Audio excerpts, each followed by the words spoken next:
بسم اللہ الرحمن الرحیم۔ شہر معظم کوفہ میں مسجد کوفہ میں موجود ہوں۔ انتہائی جلدی کے ساتھ مسجد کوفہ میں جو کچھ مقدس مقامات ہیں ان کی طرف اشارہ کرتا ہوں، زیارت کریں آپ۔ باب الثوبان ہے یہ سامنے جو دروازہ ہے، ثوبان کا مطلب ہوتا ہے سانپ۔ سامنے محراب امیر المومنین ہے، چلتے ہیں مولا کے محراب کی زیارت کے لیے۔ باب الثوبان، ثوبان کا مطلب سانپ ہوتا ہے۔ یہ مولا امیر المومنین کے ظاہری دور خلافت میں ایک معجزہ ہوا۔ مولا یا مسجد میں تشریف فرماتے، ایک بڑا اژدہا جب مولا منبر پہ تھے تو آیا مسجد میں، مولا امیر المومنین کے کان کے قریب اس نے اپنا منہ کیا اور کچھ باتیں کی، واپس جانے لگا۔ تو لوگوں نے مارنے کی کوشش کی لیکن مولا نے منع کیا۔ بعد میں مولا نے بتایا کہ یہ سانپ حقیقت میں ایک جن تھا اور مجھ سے پوچھنے آیا تھا کہ مولا جنوں پہ آپ نے جو اپنی طرف سے حکمران معین کیا تھا وہ میرا باپ تھا، وہ دنیا سے جا چکا ہے، اب ہمارے لیے کیا حکم ہے؟ تو میں نے اس کو اپنے باپ کا جانشین مقرر کیا۔ سامنے جو آپ کو گنبد نظر آ رہا ہے اس کے نیچے جناب امیر مسلم کا مرکز ہے اور ساتھ ہی مختار ثقفی، اور یہ جو سامنے آپ کو گنبد نظر آ رہا ہے یہاں پہ جناب ہانی بن عروہ کی قبر ہے۔ یہ سامنے محراب الامام علی، وہ محراب جہاں 19 رمضان بوقت نماز فجر حالت سجدہ میں اشک الآخرین ازلم الآخرین ملعون عبد الرحمن ابن ملجم نے امیر المومنین کے سر اطہر کو شگافتہ کیا۔ یہ وہ مقام ہے جہاں پہ مولا نماز پڑھا رہے تھے،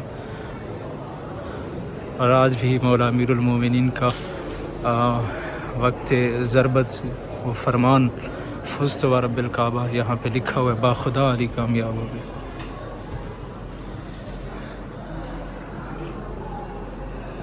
اللہم لعن قتلۃ امیر المومنین و اصحابہ۔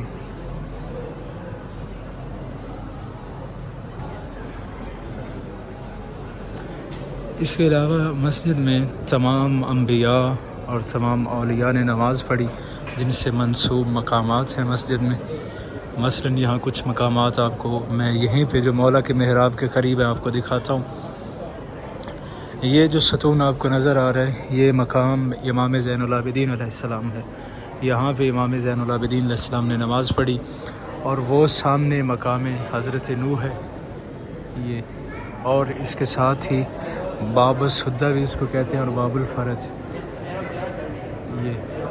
یہ مولا امیر المومنین کے گھر کی طرف ہے۔ جب مولا مسجد میں آتے تھے تو اسی دروازے سے مولا مسجد میں داخل ہوتے تھے۔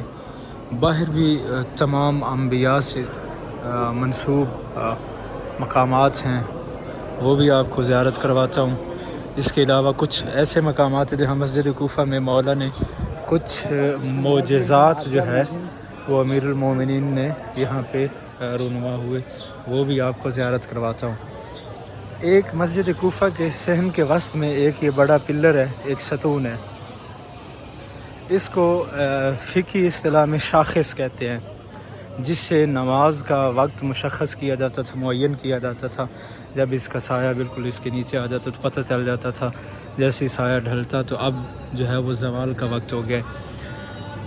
یہاں پہ یہ جو آپ کو نظر آ رہا ہے مولا امیر المومنین کے محراب کی طرف جب آپ داخل ہو رہے تھے، یہاں ساتھ یہ مقام حضرت جبرائیل ہے، یہ مقام حضرت آدم ہے، اور مسجد کے وسط میں بالکل یہ شاخص کے قریب جو آپ کو ایک چھوٹا سا محراب نما نظر آ رہا ہے، یہ مقام نبینا محمد ہے۔ اس کو دقت المعراج بھی کہتے ہیں۔ جب معراج کی شب پیغمبر معراج کے لیے جا رہے تھے تو اس مقام پہ مسجد کوفہ میں اترے اور یہاں پہ پیغمبر نے نماز پڑھی، یہ جو ہے، اور درمیان میں ایک حوض بنا ہوا ہے، وہ بھی آپ کو ابھی دکھاتا ہوں اور اس کی ہسٹری بتاتا ہوں۔ یہ دقت المعراج، اس کو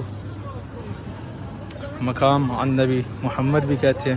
یہاں پہ پیغمبر سرکار ختمی مرتبت نے نماز پڑھی، اور یہ درمیان میں جو ایک بڑا حوض ہے، قرآن کی آیت ہے فارت تنور، جب حضرت نوح کے وہ طوفان آیا تو تنور سے پانی نکلنے لگا، وہ تنور یہیں پہ تھا۔ اس طوفان نوح کا آغاز یہاں سے ہوا، مسجد کوفہ سے۔ امام صادق علیہ السلام ارشاد فرماتے ہیں جو شخص جتنی دفعہ مسجد کوفہ میں داخل ہو اس کے لیے اتنی دفعہ بخشش لکھ دی جاتی ہے۔ پوچھا گیا مولا اس کی وجہ، تو امام علیہ السلام نے فرمایا کہ حضرت نوح نے دعا کی تھی، پروردگار رب اغفر لی ولی والدی ولمن دخل فی بیتی آمنا، پروردگار مجھے بخش دے، میرے والدین کو بخش دے، اور ہر وہ شخص جو حالت ایمان میں میرے گھر میں داخل ہو۔ تو امام صادق نے بتایا کہ مسجد کوفہ میں ہی جناب نوح کا گھر تھا، پس پروردگار نے دعا قبول کی۔ اب جو جتنی دفعہ مسجد کوفہ میں داخل ہوتا ہے پروردگار اس کے لیے اتنی دفعہ بخشش لکھ دیتا ہے۔ یہ ہے مقام بیت الطشت، بہت ہی خوبصورت اس کی ہسٹری، مولا کا یہاں پہ معجزہ ہوا مقام بیت الطشت۔ اور یہ سامنے دقۃ القضاء، دقۃ القضاء پہ بیٹھ کے مولا امیر المومنین فیصلے کیا کرتے تھے۔ یہ دقۃ القضاء مولا امیر المومنین اپنی ظاہری خلافت میں جب میرے مولا نے اسلامی حکومت کی مرکز جو ہے کوفہ شہر کو بنایا تو مولا مسجد میں بیٹھ کے لوگوں کے فیصلے کرتے تھے۔ یہاں دقۃ القضاء پہ مولا تشریف فرماتے۔ یہ بیت الطشت ہے۔ شام سے ایک فیملی ایک ینگ لڑکی کو اپنے ساتھ لے کے آئی، اور وہ لڑکی حاملہ تھی لیکن اس کی شادی ابھی نہیں ہوئی تھی۔ تو انہوں نے اس کی فیملی والوں نے اس لڑکی کو قتل کرنے کا ارادہ کیا کہ اس نے ہماری خاندانی عزت پہ دھبا لگایا، یہ لڑکی ابھی شادی شدہ نہیں اور یہ حاملہ ہو چکی ہے۔ تو اس لڑکی نے کہا کہ آپ میرا فیصلہ امیر المومنین علیہ السلام کے پاس لے کے جائیں۔ جب مولا کے پاس آئے تو مولا نے کوفے کی مشہور دائیوں کو بلایا، پردے کا انتظام کروایا اور کہا دیکھو کیا یہ لڑکی واقعاً حاملہ ہے؟ تو انہوں نے بتایا امیر المومنین یہ لڑکی واقعاً حاملہ ہے۔ تو مولا نے کہا آؤ اب میں آپ کو دکھاؤں کہ اللہ کا معین کردہ خلیفہ جو ہے وہ کیسے فیصلے کرتا ہے۔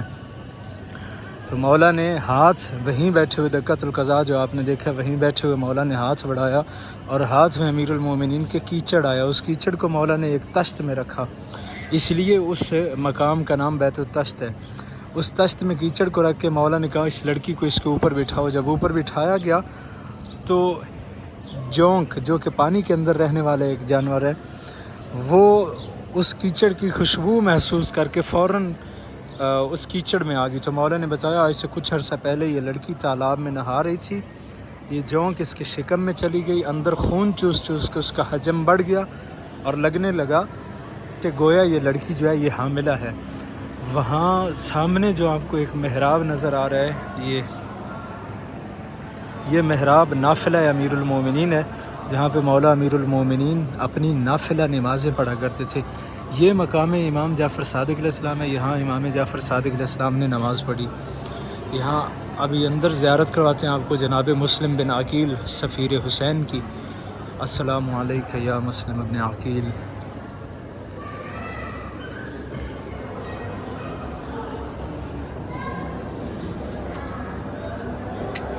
یہ جناب مسلم بن عقیل کی ذریعہ تر ہے، اور جناب مسلم بن عقیل کی ذریعے کے ساتھ ہی آپ دیکھ رہے ہیں مرکز المختار ثقفی۔ ابھی آپ کو دکھاتے ہیں یہ جناب امیر مسلم، اور یہاں ان کے ساتھ ہی مسجد کوفہ میں دفن ہے سیف آل رسول جناب مختار ثقفی۔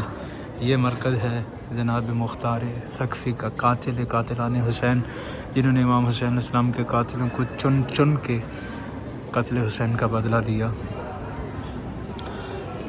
یہ جناب مسلم بن عقیل، اور ابھی مسجد کے دوسرے کونے میں مرکز ہے جناب ہانی بن عروہ کا، ان کی زیارت کرواتے ہیں آپ کو۔ میں بالکل اختصار کے ساتھ چاہ رہا تھا کہ یہ سارے مقامات آپ کو دکھاؤں۔ مقصد یہ تھا کہ جب آپ مسجد کوفہ کی زیارت کے لیے آئیں، پروردگار آپ سب کو بلائے، تو آپ کو صرف آگاہی ہو کہ کون سا مقام کہاں پہ واقع ہے۔ ابھی سامنے جو آپ کو مرکز نظر آ رہا ہے یہ جناب ہانی بن عروہ کا مرکز ہے۔ السلام علیکم یا ہانی ابن عروہ۔ آپ ان کو بھی یوں ہی سمجھیں کہ جیسے یہ شہدائے کربلا میں سے ہیں، کیونکہ جناب مسلم ہوں، جناب ہانی بن عروہ ہوں، یہ کربلا کی تحریک کے شہداء ہیں۔ امام حسین علیہ السلام کے قیام میں ان کی شہادت کا بھی حصہ ہے۔ جناب مسلم کو اپنے گھر میں پناہ دینے کی وجہ سے ان کو شہید کیا گیا۔ تو یہیں پہ ویڈیو کا اختتام کرتے ہیں، طویل نہ ہو جائے۔ آپ جتنے مومنین جڑے رہے آخر تک، جنہوں نے دیکھا، ان سب کا تہہ دل سے شکر گزار ہوں۔ پروردگار آپ کی یہ زیارت قبول فرمائے، اور آپ سب کو جلد ان تمام مقدس مقامات کی پروردگار زیارت نصیب فرمائے۔ اللہم صلی علی محمد وآل محمد وعجل فرجہم۔ ادھر بھی یہ جناب مسلم کے ذریعے سے متصل جناب مسلم کے ساتھ منسوب یہ حرم ہے، صحن ہے۔